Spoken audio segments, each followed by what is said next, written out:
A palavra sagrada para o reavivamento matinal.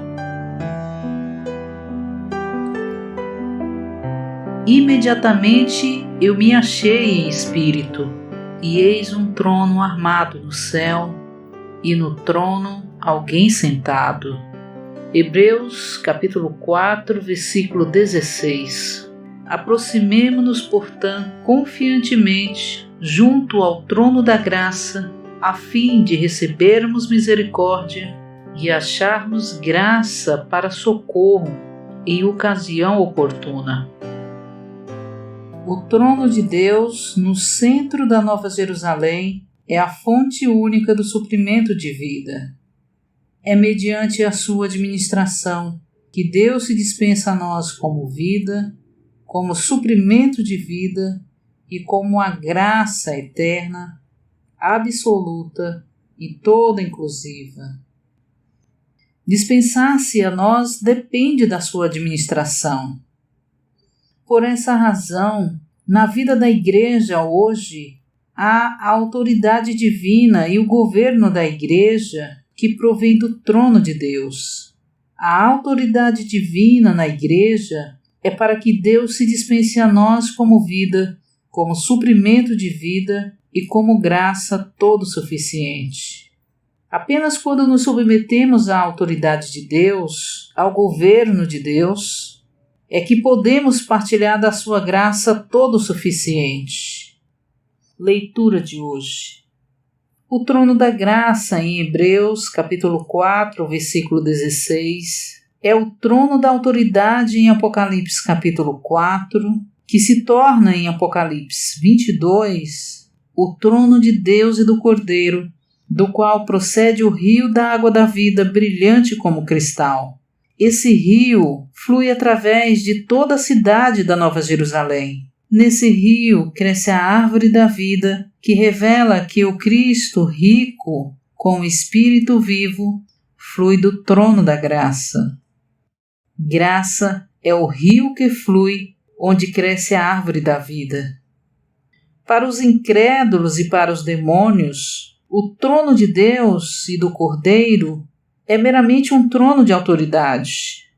Para nós, é o trono da graça. Sempre que nos aproximamos desse trono, temos a sensação que algo flui para nos regar e suprir. Isso é graça. Sem dúvida, podemos beber e comer desse suprimento. Em Hebreus capítulo 4, o trono é o trono da graça. Mas em Apocalipse capítulo 4, o trono é principalmente o trono da autoridade. No fim da Bíblia, o trono é tanto o trono da autoridade como o trono da graça. O trono de Deus e do Cordeiro é certamente para a administração divina de Deus.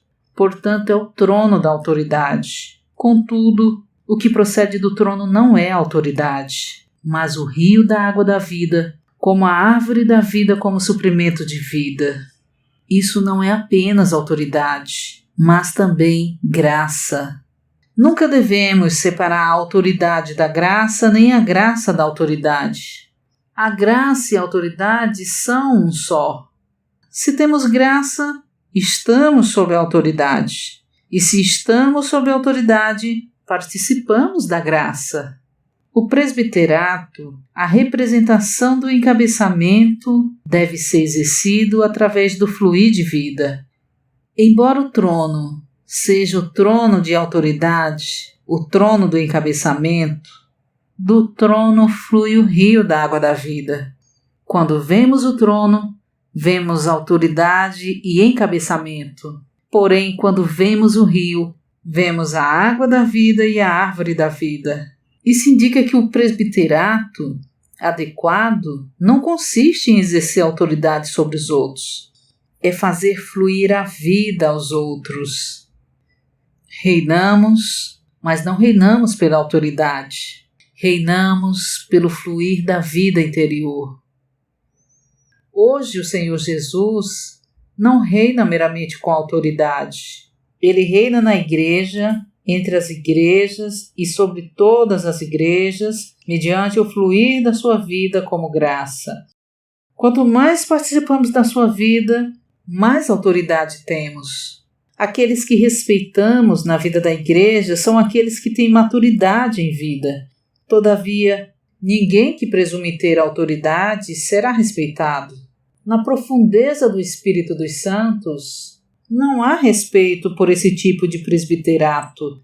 A vida é a expressão da autoridade. Em vez de presumir, temos de viver Cristo.